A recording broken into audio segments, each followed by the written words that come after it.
Soy la profesora Ana Gabriela Ordóñez y en esta clase hablaremos sobre Honduras en la primera mitad del siglo XX. Muy bien, el enclave bananero y la situación política de nuestro país durante el año de 1899 es cuando se marca la primera fecha de las concesiones bananeras. En este año llegan 3 hermanos italianos naturalizados en Estados Unidos, Félix, José y Lucas Vaccaro. Ellos lograron obtener del gobierno de Honduras la concesión necesaria para poder dedicarse al cultivo y a la exportación del banano en nuestro propio territorio. Durante los años de 1899 y 1900 ya funcionaba plenamente la plantación del banano en el Valle del Aguán. Y es que, pues, para poder llevar a cabo esta empresa, principalmente para poder obtener la concesión de la que hablamos en la diapositiva anterior, es porque los Vaccaro contaron con la inestimable ayuda de uno de los sobrinos del señor D'Antoni, que el cual era un residente de La Ceiba, quien muy pronto se vio convertido en uno de los más beneficiados del negocio bananero. Así pues, los Vaccaro se convirtieron muy pronto en grandes exportadores de banano y ya en tal cantidad que comenzaron a sentir los efectos negativos para su empresa. ¿Qué quiero decir? Quiero decir que empezaron a tener muchas dificultades relacionadas con el transporte, puesto que era muy difícil llegar allá, era bastante lejos, no como ahora que contamos con carreteras y transporte y más facilidad para movernos. Y bueno, pues particularmente el transporte desde tierra hasta los vapores encargados de llevarla hasta el mercado norteamericano, a fin de solucionar este problema desde finales de 1902.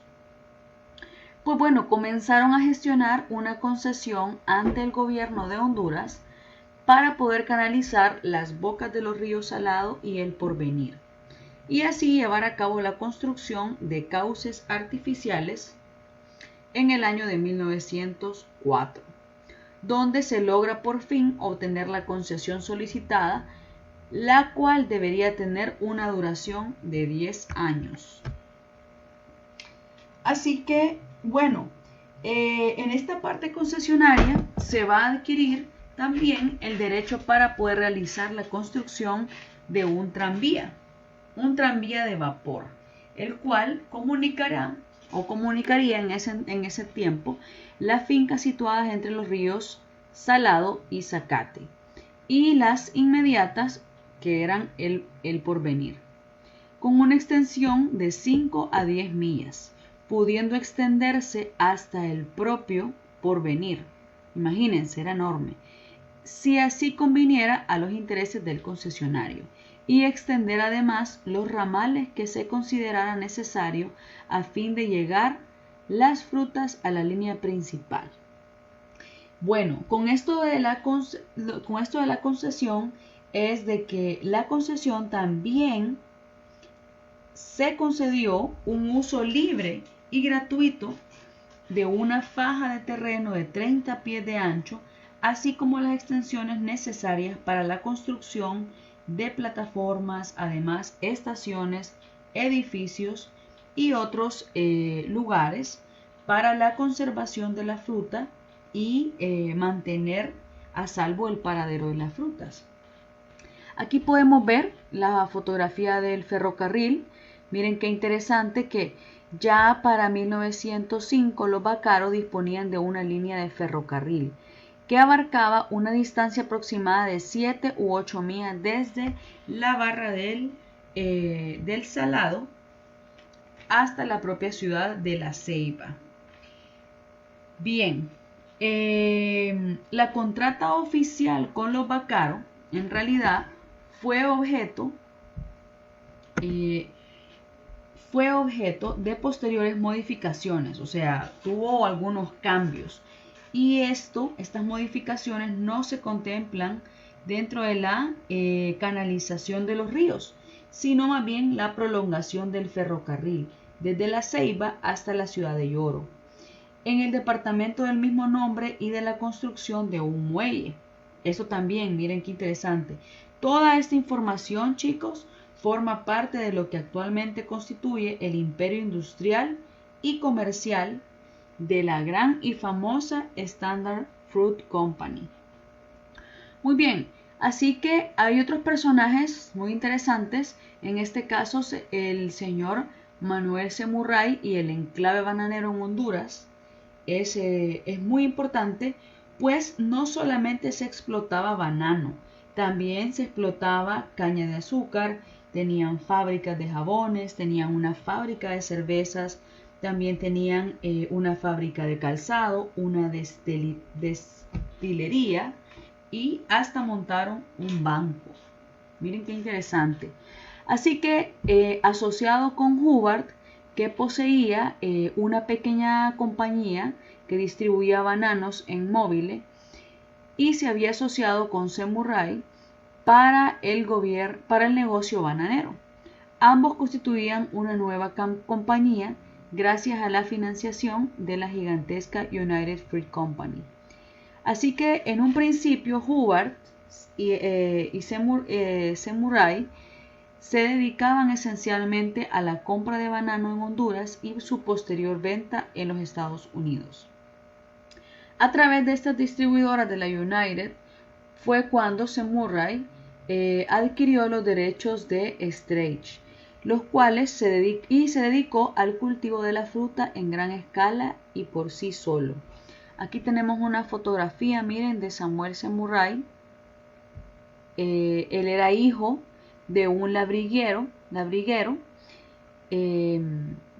Llegó a Estados Unidos en el año de 1892 y bueno, pues fue atraído a América por las buenas, imagínense las buenas posibilidades que se decía que habían en América en ese tiempo. Bien. Así que la situación política del país era un poco turbia, había una crisis un poco fuerte, así que en el año de 1910 quien estaba al frente del gobierno de Honduras era el presidente don Miguel R. Dávila. El país en ese momento se encontraba atravesando una fuerte crisis económica y se veía obligado a la cancelación de la vieja deuda externa, originada en la construcción del ferrocarril nacional, cuya financiación había sido llevada a cabo mediante la emisión de bonos que fueron adquiridos por los ciudadanos ingleses.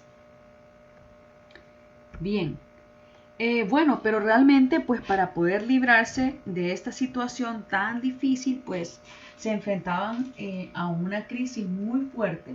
El presidente Dávila dice que está dispuesto a gestionar un préstamo ante los banqueros norteamericanos. ¿Y cuál era el fin de este préstamo? Bueno, el fin era poder asegurar el pago del préstamo.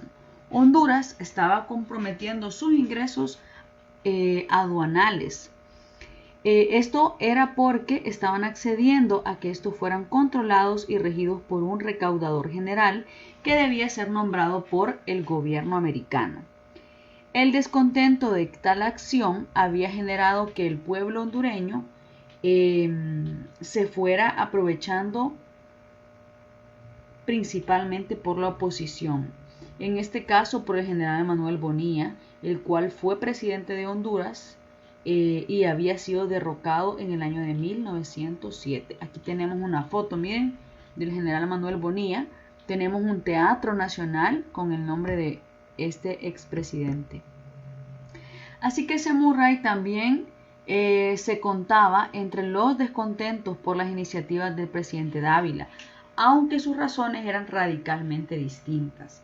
Si el gobierno norteamericano procedía a recaudar estos ingresos, lo que pasaría es que difícilmente iban a poder obtener mayor extensión y dispensas en sus derechos de importación y exportación.